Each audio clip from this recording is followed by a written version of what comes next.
大埔宏福苑火災當中，未受波及嘅宏志閣居民第二日獲安排返回單位執拾。另外，政府宣布正陸續向宏福苑業主發出收購建議信件。宏志閣第二輪上樓嚟到第二日，居民今日朝早陸續到廣福社區會堂登記以及排隊，繼續有居民帶備行李箱、手推車等上樓。由於宏志閣未受大火波及，電力系統可以正常運作，當局開放3部升降機俾居民使用。有居民指希望攞走一啲電器。如果攞得足都攞走嘅，因為例如抽濕機啊，或者係風扇啊，或者係用得嘅嘢啊，即係擺喺度漚又漚爛噶嘛。其實點解都想拎走晒所有嘅電器物品咁啊？係咪都打算即係唔會再？唔係嘅，咁樣你呢度係又冇空調又冇冷氣嘅，擺喺度都冇用嘅，漚爛噶嘛。即係咁樣，即係我自己屋企有地方擺，咪拎翻去擺住先咯。主要執啲今次執啲衫啊嗰啲嘢啫，閒雜用品咯。因為上次住酒店冇嘢拎啊嘛，你今次有間叫做屋。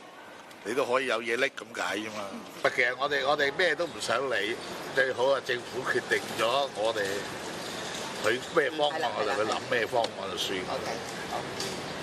擔唔擔心即係政府嘅方案即係對居民唔係咁即係公平啊？咁你2000伙人梗嘅，有人好有人唔好噶啦，係嘛？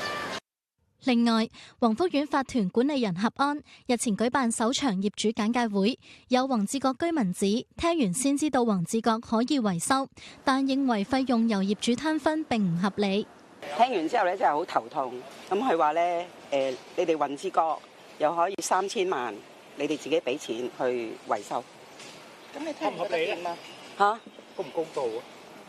梗係唔公平啦！我哋用咗啲錢去裝修，跟住你又冇問過我哋嘅意見，跟住又拆晒個棚，拆完之後而家話你翻去，你有乜又要你哋俾錢裝修？咁裝修完之後點樣呢？即係你管理處嗰啲點樣去？即係之後係點樣呢？唔知。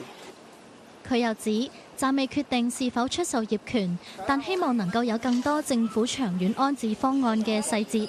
宏志閣第二輪上樓安排持續到5月17號。每日會開放6個樓層，至於其餘7棟大廈就獲安排喺今個月嘅21號至29號進行第二輪執拾。防衛視記者何瑞芬、賴嘉怡報導。